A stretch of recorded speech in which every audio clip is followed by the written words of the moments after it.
Thank you for watching Conscious Consumer Network. The live stream broadcast is free to view. You can pause and rewind live broadcasts to catch up, or view shows at a later date by accessing our free archives of all shows. Check out our broadcast guide to see what's on. You can show your support by donating to our network support fund. Follow us on Facebook and Twitter, or subscribe to the monthly newsletter for updates. We thank you for supporting free and independent media. Hello everybody, good to be with you again. This is Mel V coming to you live from Conscious Consumer Network's base.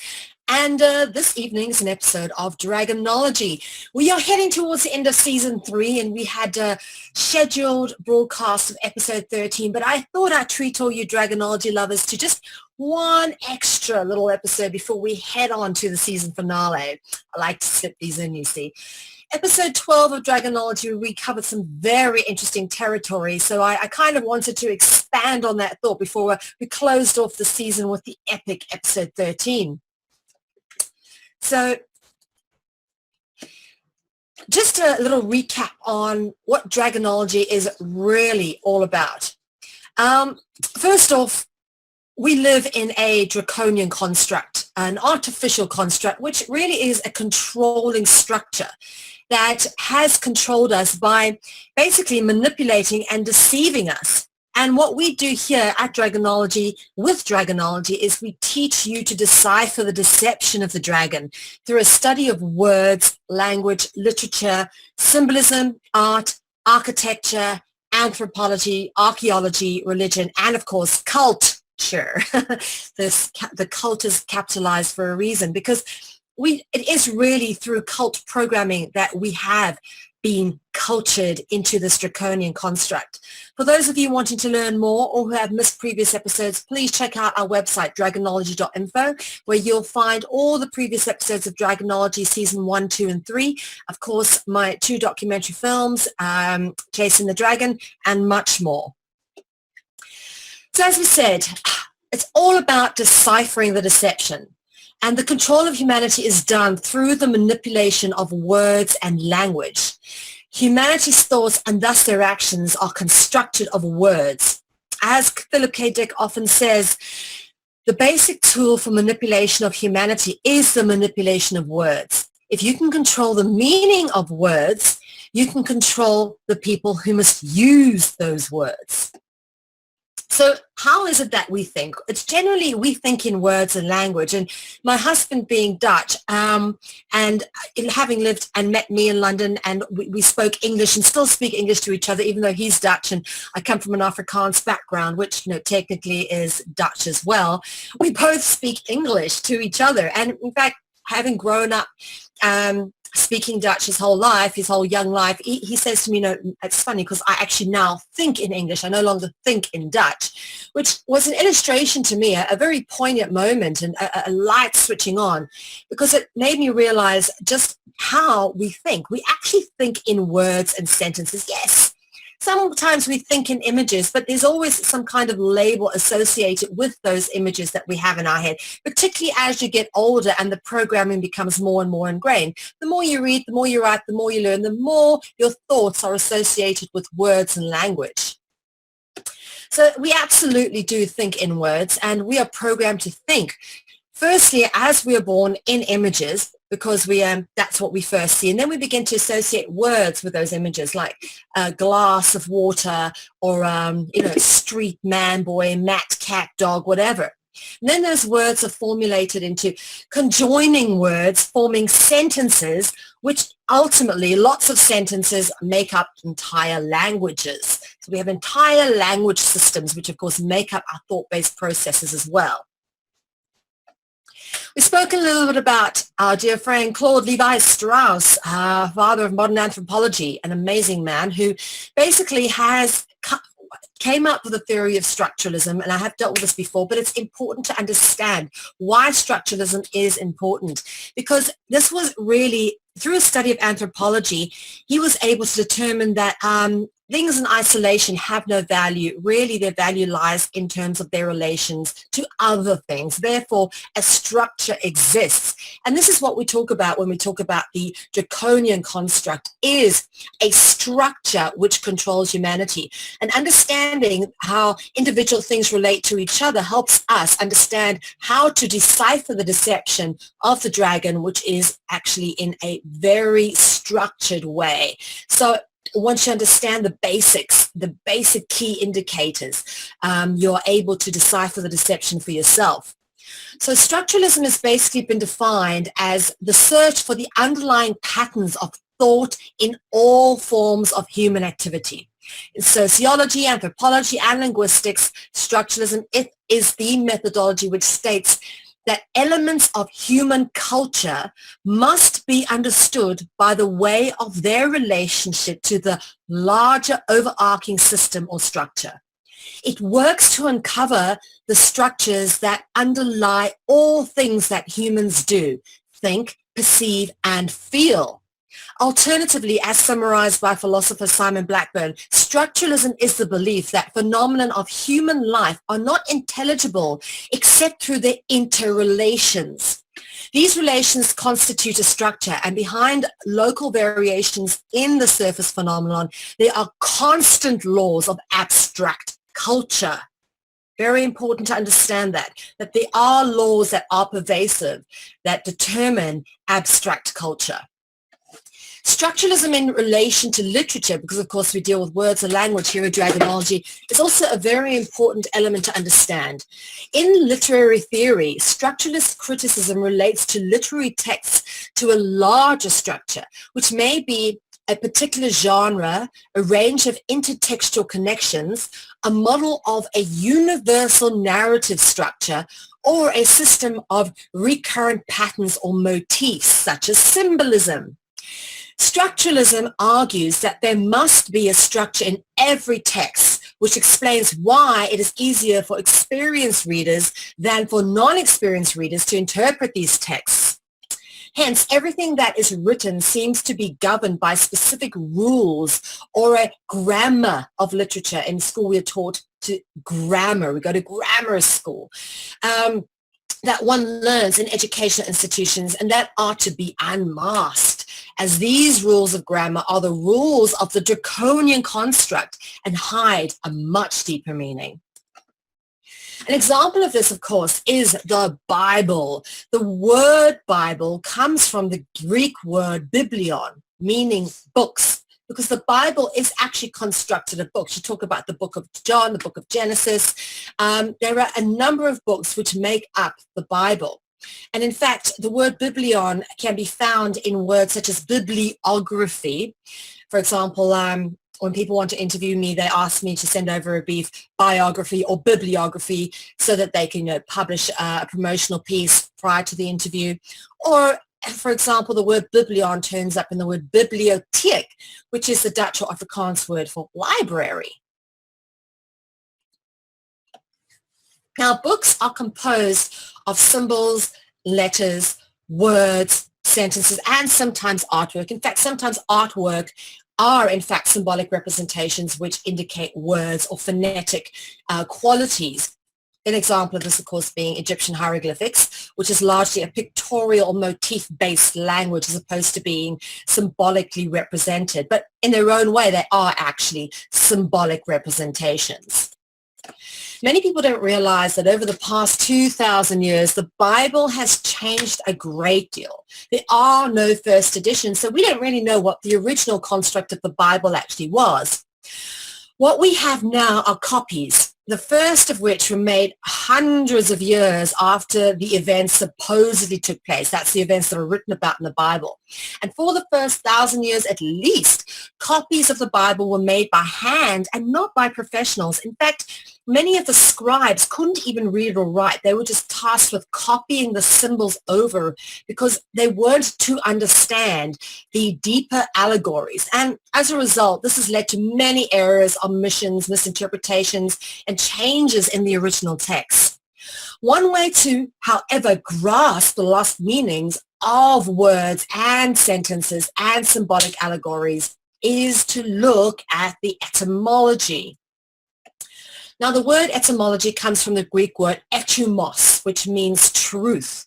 And etymology deals with the root of words, word roots and sound changes. We call this often transliteration. For example, vowel sounds A, E, I, O, U, and sometimes Y will transliterate around for each other. They're all interchangeable, as we shall illustrate as we go through. And of course, this is Dragonology. So let's look at where we find the basics of these words and how they really are interpretable through their symbolic allegories.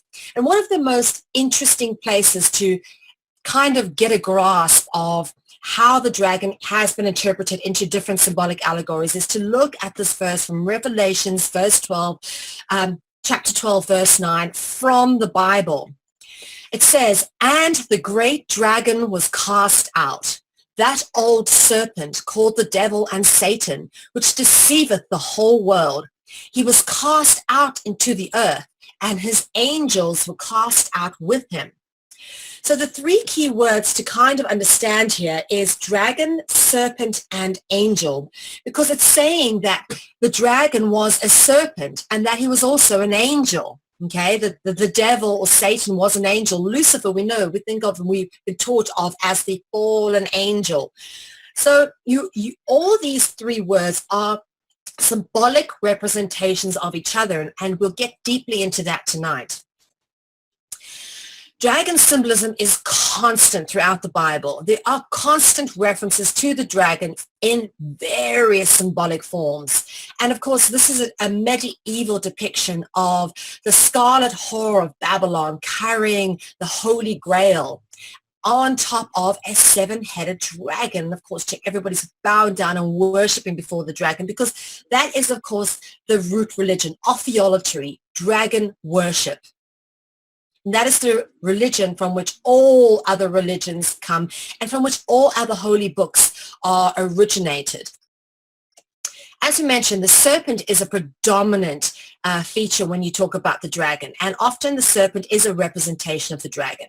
So we'll deal with a little bit of serpent symbolism and show you how it has evolved and the different interpretations of it.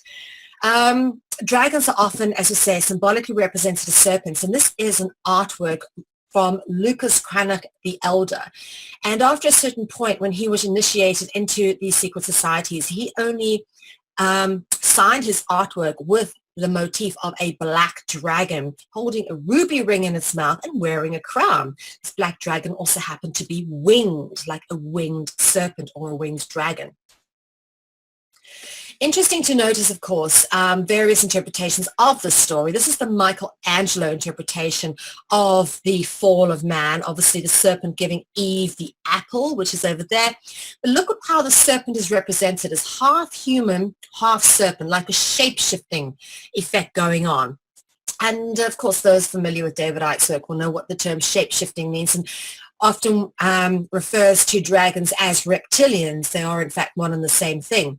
But interesting to notice that Michelangelo has the word angel in his name, and we go on to the angels next. But look at this interpretation of the famous biblical scene of the fall of man, where you've got the serpent looking more like a dragon, okay, rearing up above Eve, even got the plumage on his head like a plumed serpent or a plumed dragon.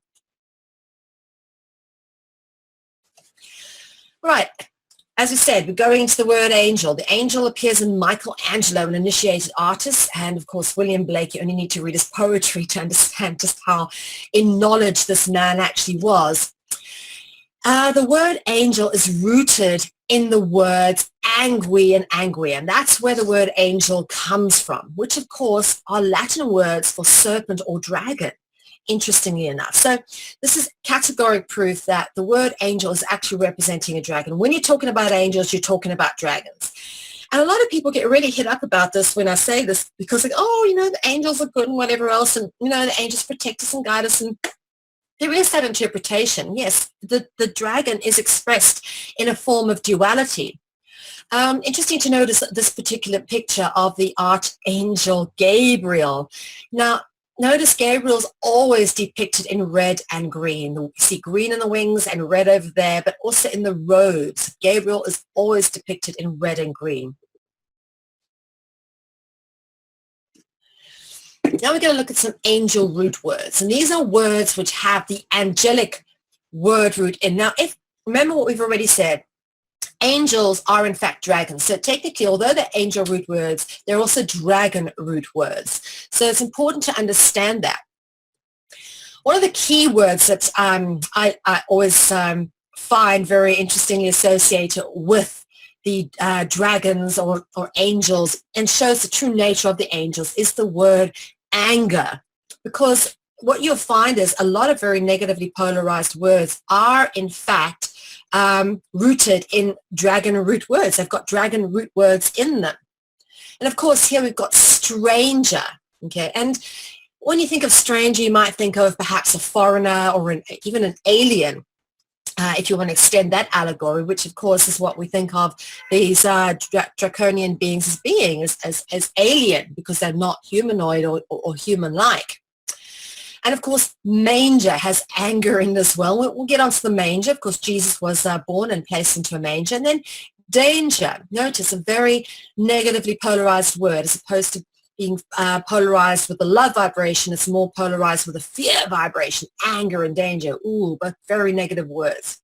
Anguish, another very negative word, filled with anger, anguish because perhaps you perceive a situation of danger. Notice all these root words, A-N-G, very important.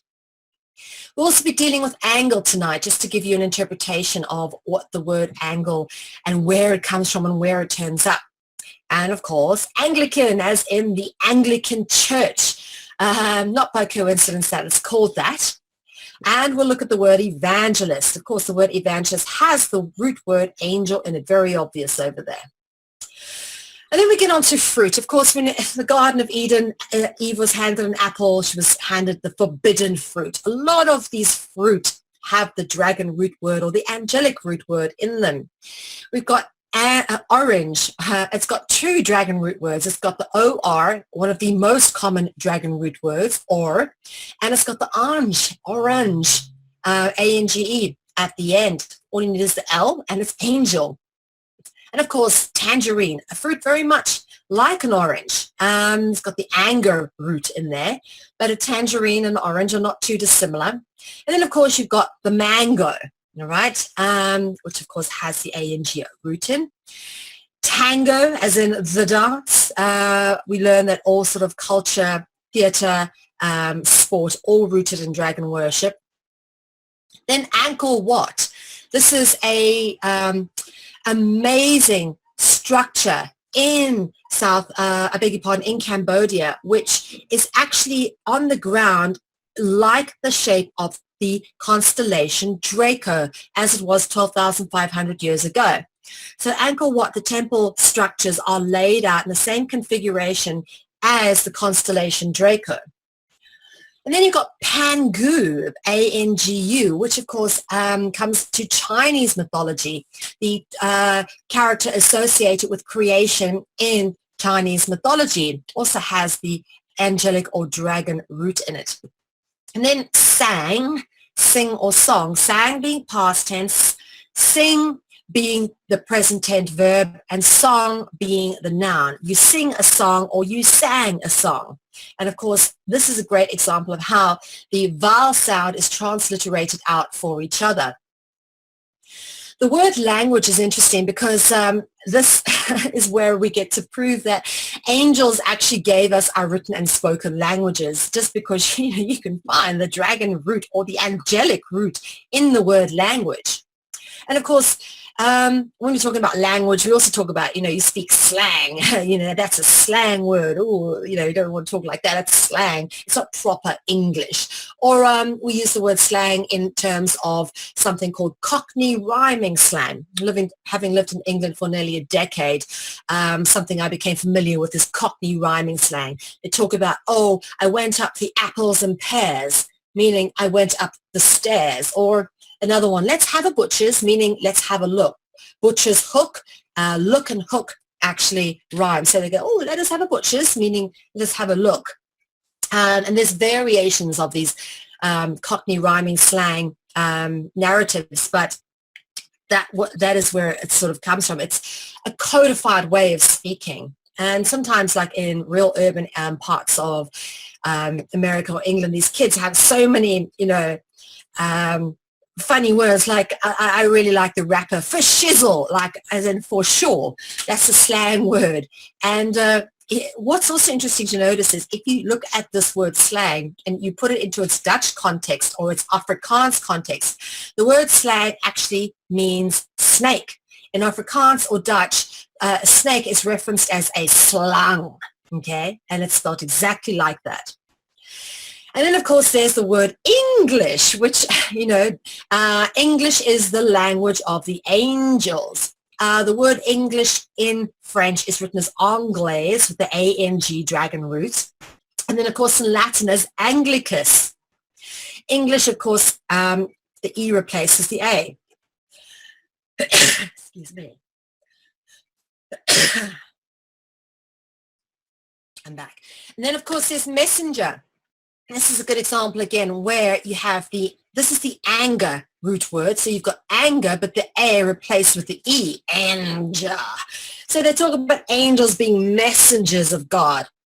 Well, the angel root word is rooted in messenger.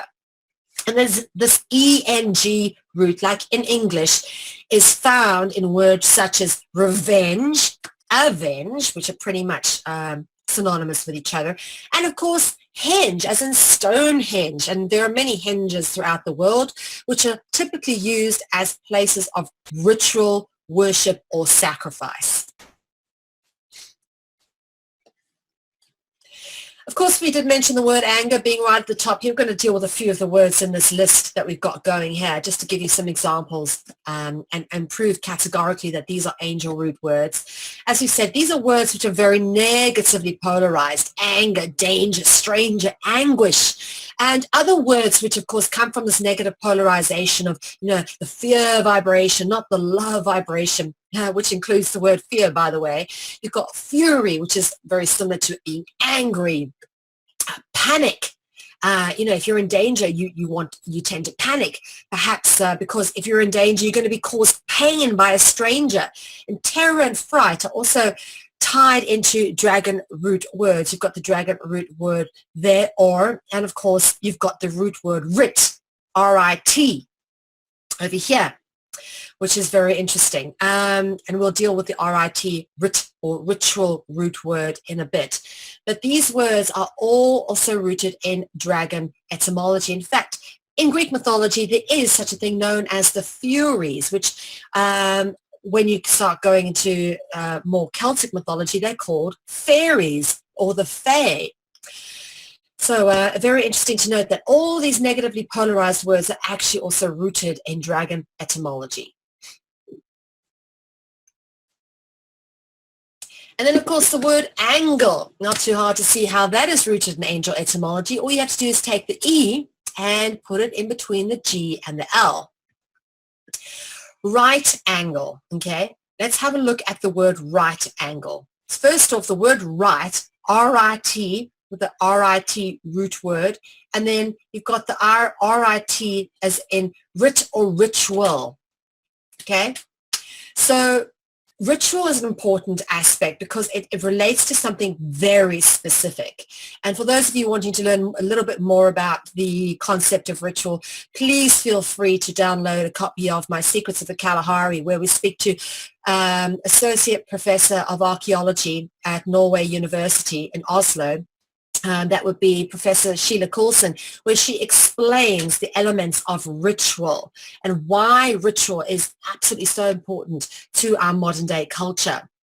Now, the rit root word turns up in a lot of interesting places, and we will go there tonight. But what is interesting to notice is the word right angle. The term right angle actually refers to the 90 degrees of an angle. For example, this in the Freemasons logo, interesting, we've got the Freemasons logo, you have a square, here. Okay, this represents the square and compass. In fact, the symbol, when you talk about the Freemasons logo, you talk about the square and compass. And the square, of course, is a 90-degree angle. And of course, four corners of a square, each of the angles add up to 360 degrees, which is the full circumference of a circle or a protractor, which we will get into. The basis of the square is very, very interesting because the basis of the square is originally rooted with the concept of being the footprint of the dragon. Okay, the footprint of the dragon is a concept which people don't really understand. But when you start to look at how much these squares actually turn up, okay, you actually have them turning up in, for example, in churches or Masons lodges where you have these tessellated tiles on the floor, black and white. Again, there's two representations here. First off, the square being the footprint of the dragon, and of course the duality, the black and the white, equally represented. That is what the tessellation is representative of. And of course, the square or the cube in religion is a common transliterating symbolic allegory because you find it coming in the Islamic faith. We'll do a little bit about the connections with Islam in a bit, but you have the Kaaba in Mecca, which all these people bow down around, and it's called the Muslims, they have to make this pilgrimage called the Hajj. It's like one of the things they have to do at least once in their life as a devout Muslim is go to Mecca. And then what they do is they walk around the square or this cube 7 times, and then of course they pray around it as they are doing here. And this Hajj or pilgrimage to Mecca is a very holy thing, and this square or this cube actually houses what is known as the Kaaba stone, and this is a very special stone in Islamic religion. As we spoke about already, the footprint of the dragon is represented by the square or the cube, and it's interesting to notice that the word cube and keb are etymologically cognizant with each other, and keb is a reference to the heel or footprint. Hence, the square or cube is the footprint of the dragon. Now, interesting to notice as well, when you look at this sort of 90-degree angle, 90 is obviously divisible by 3. When we're looking at angles or degrees, they always seem to be divisible by 3. And we will get on to explain that a little bit more, but the 3 is important, is absolutely essential to understand that. The triangle symbol, not only the square, but the triangle is a crucial symbol when you're dealing with Dragonology. And of course, one of the most common representations of the triangle is with the all-seeing eye in the center of it, as found on the back of $1 bill. And the Holy Trinity is an important aspect in various religions. Of course, here is the representation out of a church, a Catholic church, most likely the Vatican, with angels around it, the sun rays, of course, and we'll talk about why the sun allegory is important, and the IHS. And what most church-going Catholics just don't realize is that the IHS is actually a representative of Isis, Horus, and Set from Egyptian mythologies or religions. So why is the Egyptian religion being represented here? And it's very obvious because Horus was in fact a sun god allegory. In fact, the word Horus, if you transliterate the U to before the R, you've got the word hours. And hours, of course, turns up on the clock, and the clocks were set up according to the movements of the sun. And this is why you have the sun rays coming out the back here, because the sun is a very important symbolic allegory. The Christian Holy Trinity is an interesting one as well. Here we've got the Father, the Son, and the Holy Spirit dove. We'll get on to deal with that a bit more. But notice this Father is actually got a triangle halo or aureola around his head as opposed to a circular one, which you see here behind Jesus, which is actually representative of a sun. Now, the Holy Spirit is interesting because the Holy Spirit is represented commonly as a dove, and this is the Holy Spirit window in the Vatican. with the dove in stained glass and completely surrounded by angels and cherubs. But the dove in Latin is said as Columba. Think of Venus Columba or Columbia or Christopher Columbus. That is what is represented by the word Columba. It actually is a Latin word for dove. Now, interesting to notice in Latin that a word for serpent is coluba. Now, columba and coluba are etymologically cognizant with each other. It's easy to see that they both contain the common serpent root word kolu. Kolu, kolo, kolu, kula, cola, and Cali, of course, as in California, or Coca-Cola, or Dracula, or immaculate conception, or colon, or column. All these words have the dragon root word of the kolu origin in it. And of course, the word cobra comes from this dragon root word grouping. You can easily see how the word cobra is gotten from, for example, the word colubra or coluba.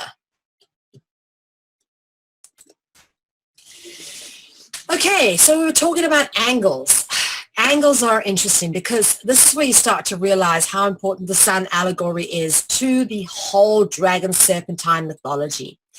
Angles are measured in degrees, and that is true whether you're looking at the degrees of a protractor, as this would be used when teaching geometry in school, or the degrees of the sun. And it's interesting to notice that you measure the degrees of the sun in Celsius and Fahrenheit degrees. The angles of the protractor are measured in degrees as well, because they are marked and measured by the degrees of the sun. At solstice, which happens twice a year, the sun appears to stay in the same position for 2 to 3 days, totaling around 5 to 6 days a year. And there are on average 365 or 366 days of the year. So if you minus the 5 or 6 days where the sun appears to stay still, you actually end up with 360, which is how many degrees there are in a protractor, because that is when the sun is moving. You can't measure when the degrees when the sun is not moving. So at solstice, when the sun stops, there is no measurement of degrees. And notice again, these are all divisibles of 3. And the word solstice actually does mean sun stopping. It's an astronomical event that happens twice a year, which is why, as I say, you minus the days where the sun stops and you end up with 360 degrees, which is absolutely the movements of the sun. And we spoke earlier about the word manger. In the birth story of Jesus, it is common knowledge that Jesus was placed in a manger, which symbolically indicates that Jesus was of the royal angelic bloodline.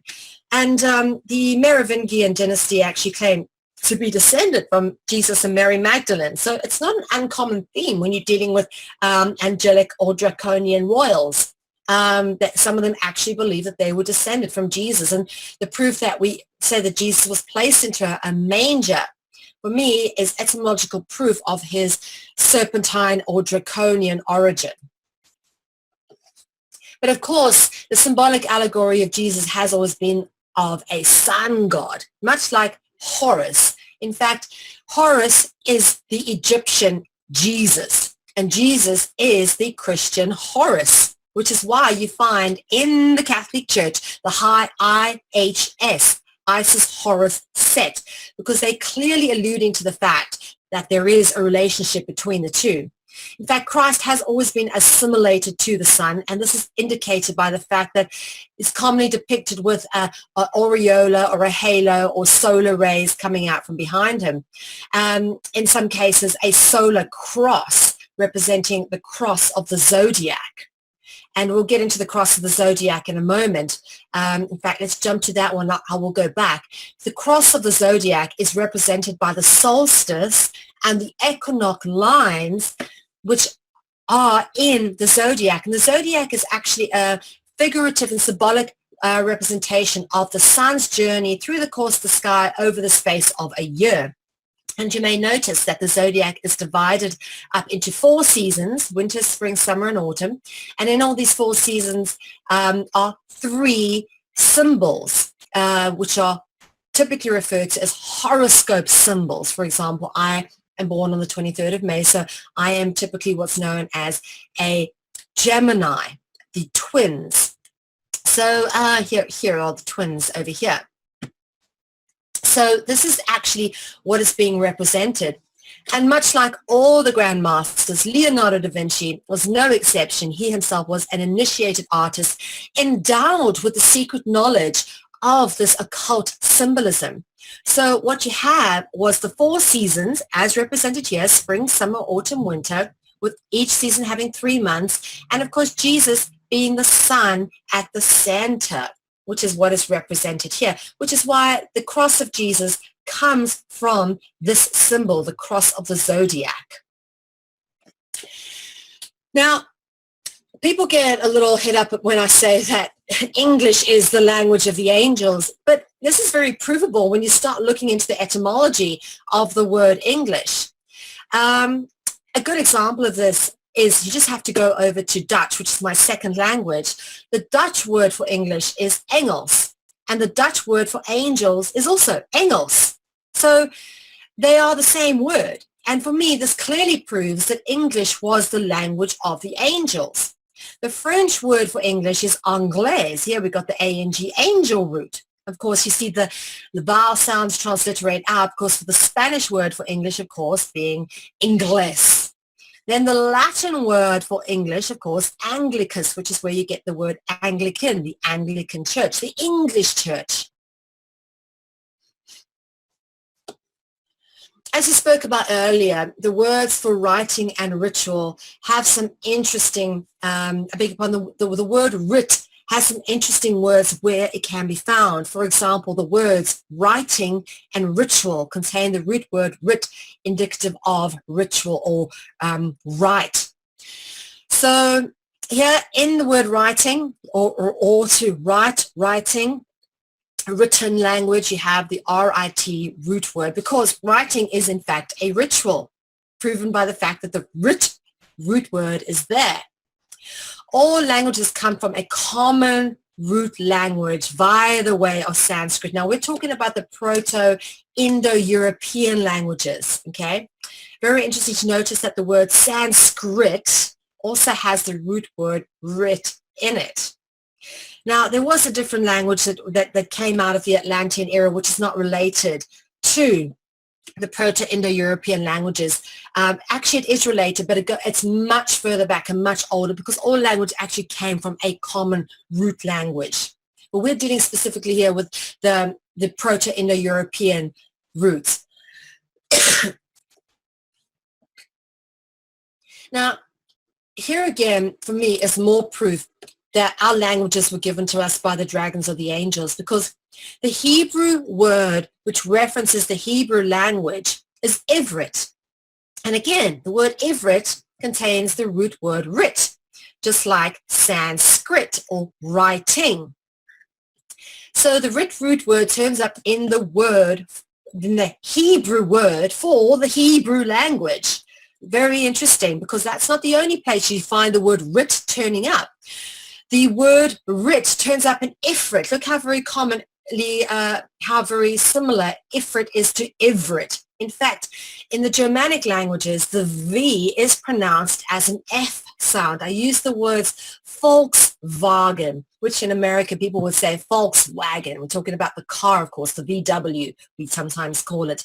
In America, they call it the Volkswagen. But in the Dutch or Germanic languages, it's called a Volkswagen, the V pronounced as an F. So here we have that transliteration playing out in the word Ifrit. Now, the Ifrit are claimed in Middle Eastern mythology to be a supernatural creature. In Islam, this term refers to the most powerful and dangerous. Look at the word again, dangerous with the anger root word, angelic root word, most powerful and dangerous of the jinn. We'll get onto the jinn a bit more later. But the jinn are also known as genies. So if you think of Aladdin and his magic lamp, he rubbed the magic lamp and out came a genie. That's where you get the word genies from. It's an evolution of the word jinn. And for those who are Islamic or Muslim, you'll be very familiar with what a jinn supposedly is. And it's interesting to notice in this depiction of the Ifrit, which actually I got off Wikipedia, as always, you'll find plenty of serpents. You can see them twisting around the leg here and, of course, twisting up the tree. Black and white representing the duality.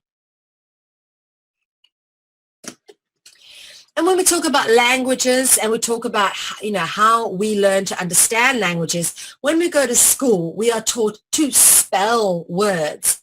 And the word spell is interesting. It's almost like they're telling us. And we just don't realize, we're taught to spell and read and write, but we don't really realize that what we're being taught is how to put spells and curses out there into the universe on other people and even on ourselves. In fact, the words spell and curse are in fact synonymous with each other. And you'll notice this SPE root turns up in some interesting places. We've already spoken about the Holy Spirit and, of course, the all-seeing eye, which is like spying on us. And we say that the dragons and angels created our languages, so they taught us how to speak, okay? The SPE root turns up in some interesting places, not only in the word spell, but in speak. When we speak, we are cursing and putting spells on ourselves, on others, and into the morphic field of the universe. So we've got to be very careful about what we say and the words we use. And it's not by coincidence that in school we are also taught to write in cursive. I mean, as if it wasn't bad enough that we're taught to spell, they teach us to curse ourselves with our writing by teaching us to write in cursive writing. And of course, that's the flowy writing where your pen doesn't lift from the page. And then we're taught to write words into sentences, as we spoke about already with Claude Levi-Strauss's Structuralism. A word on its own sometimes can only be understood in terms of its relations to other concepts or a greater context. And of course, words are often placed in sentences to place them into a greater context. And sentences are governed by the rules of grammar, as we are taught about in Structuralism when it pertains to literature. So in school, we are taught to write words in sentences. Write, of course, R-I-T, ritual root word. And sentences are interesting. It's interesting that we're given the word sentences, because when you think of a sentence, you can think of a death sentence or a jail sentence. So, I mean, that's, a curse upon you to be sentenced to death or be sentenced to jail time. And then we get down to the word word, because the very word itself contains the most common dragon root word, being OR, the OR root word. So let's look at the word, okay? And we're going to be dealing with John 1, chapter 1. John chapter 1, verse 1, I beg your pardon, of the King James Version of the Bible.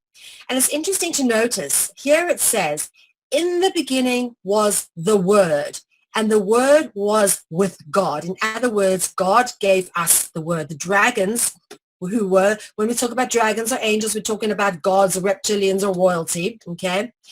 And the Word was with God, and the Word was God. Okay, so in the beginning was the Word. So what came first? I would say first the thought, and then the expression of that thought in the form of a word. And words manifest action. Action manifests our reality. Okay, so here we have it's actually laying it out very clearly for you. In the beginning was the Word, and the Word was with God, and the Word was God. That's because the dragons created our words and language. So they are the language, okay? And, of course, this is from the Gospel of St. John, the Evangelist. Look at the angel root word in evangelist. And we're going to deal a little bit with the John root allegories here, because John is a very interesting word in itself. In fact, when you start looking at artworks of St. John the Evangelist, it's interesting to notice that St. John is always depicted. And you notice the Whore of Babylon had the cup earlier. This one also has the cup with the serpent symbol, often depicted either on the cup, in the cup, around the cup. But this particular depiction shows the serpent with wings, like a winged serpent, like Quetzalcoatl in South America, the winged serpent or dragon allegory. And here's some more representations of the serpent in the cup of St. John the Evangelist. In fact, this serpent is depicted a little bit bird-like, much like the dove is a bird. In fact, the bird and the serpent are often used as symbols for the dragon. The bird because it's winged, and the serpent because of the long tail, the length of the body. In fact, in that Revelations verse, it talks about the dragon being a great serpent. And Oannes is an interesting character. I've spoken about him many, many times, and I will go through this an interpretation of Oannes in a moment. But the word Oannes originated from John, okay? Or John originated from Oannes. Here we have the word John, and this would be the Germanic or German or Dutch version of John, being Johann. And of course, I was born in Johannesburg, so it would be amiss of me not to, of course, notice that Johann extends into Johannes, okay, or Johannesburg, as we call it, Johannesburg. And this also, of course, it can be feminized into Joanne or Joanna. And then if you get rid of the J, you have Oannes, okay? You can see where that comes from, Oannes. Now, Oannes was an interesting creature. Now, I'll read the Barossa's account of Oannes in a moment, but often Oannes was depicted as half man, half fish, with either a fish hat or wearing fish cloak, or as an actual half body of a fish, as represented over here, having what looks to be somewhat of a mermaid lower half, okay? And the Barossa's account of Oannes is thus. I've had this up many times, but it's interesting just to refresh. Oannes, as spoken about by Barossa's, a Greek philosopher, said, a man, or rather a monster, half man, half fish, coming from the sea, appeared near Babylon. He had two heads. One, which was highest, resembled that of a man, and the other that of a fish. He had the feet of a man and the tail of a fish, and his speech and his voice resembled that of a man. A representation of him is still preserved. Of course they are. You can see them carved in stone, quite literally. These representations are preserved. This monster dwelt by day with men, but took no food. He gave them knowledge of letters, so literature, arts, symbolism, sciences, so geometry. He taught them to build towers and temples, to establish laws. He instructed them in the principles of geometry, so angles, okay? Protractor angles, right angles, square, triangle, as we've spoken about. That all relates to geometry. He taught them to sow and to gather fruits of the earth. In short, whatever could contribute to polish and civilize their manners. At sunset, he retired to the sea, in which he passed the night. There appeared likewise others of the same species. Interesting to notice that, because we have in the past spoken about the Fisher Kings, and of course Oannes was known as one of the Fisher Kings. And it's interesting to notice that the Pope wears what is known as a mitre.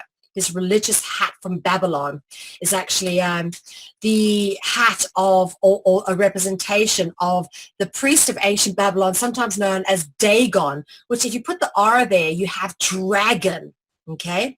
Ancient Dagon, which is supposedly fish worship. No, it's dragon worship, not fish worship. But the fish, the snake, and the bird are all symbolic allegories of the dragon. Of course, it's not quite fish, he's not quite bird, not quite serpent, but all dragon.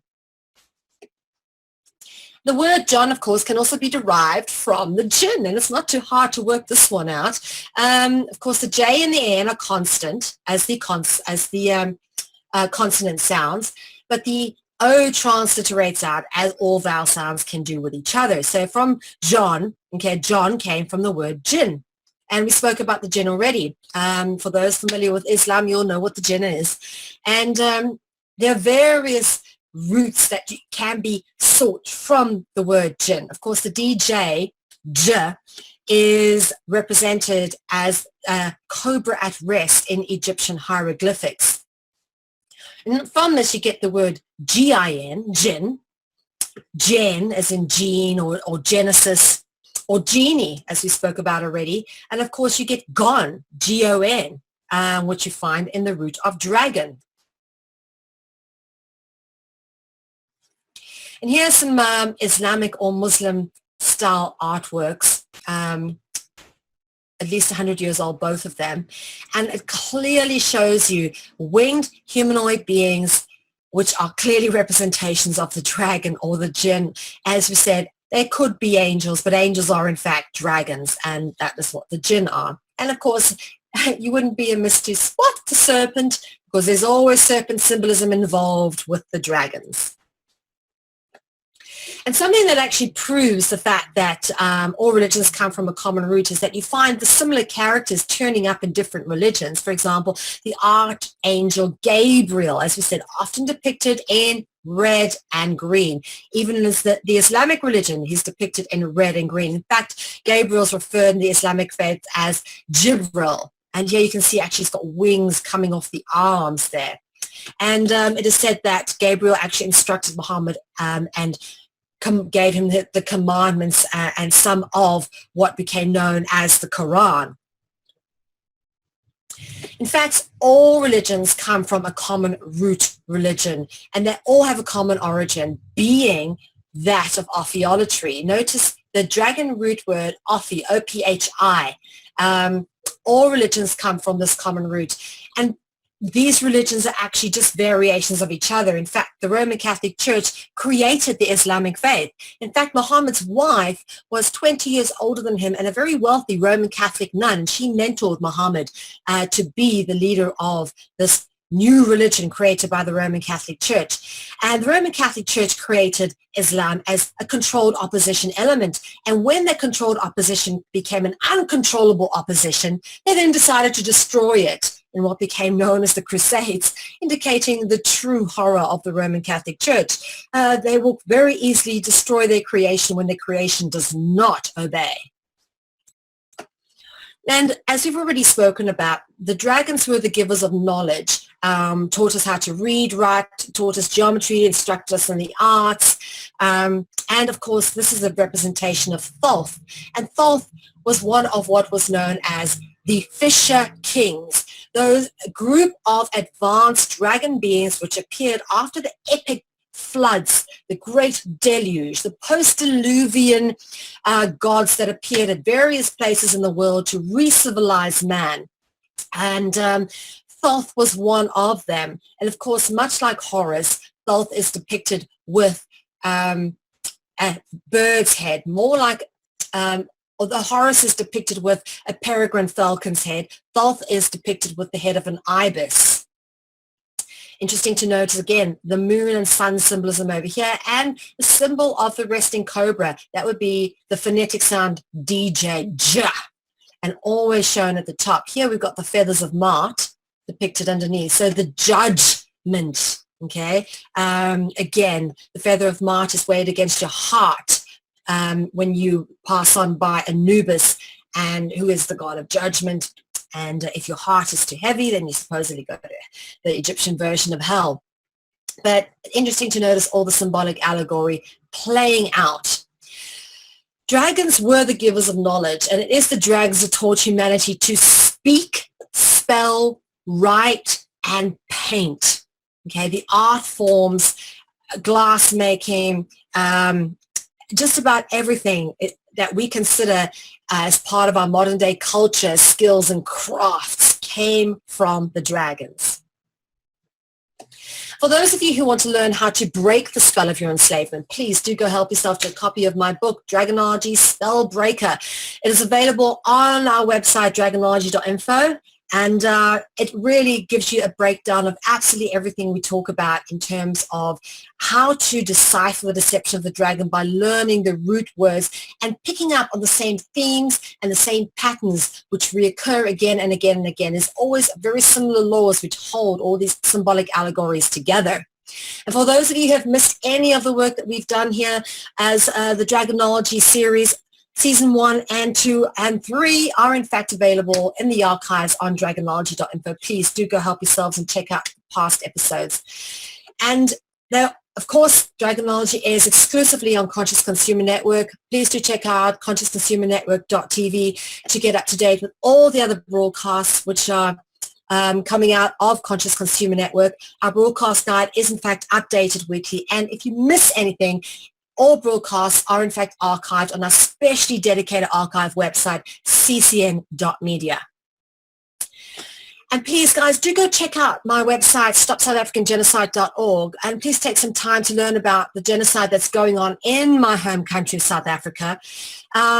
This is a cause that is very, very dear to my heart, and we always try to bring awareness to what is going on there, because South Africa has always been a political testing ground, and you can bet that whatever going on in South Africa will be happening in a country or city near you at some point in the future. So get informed, guys. Do not be ignorant and do not wonder why the world is in such a chaotic state. Learn the reasons why. Learn how to decipher the deception that is foisted upon us via the Draconian construct.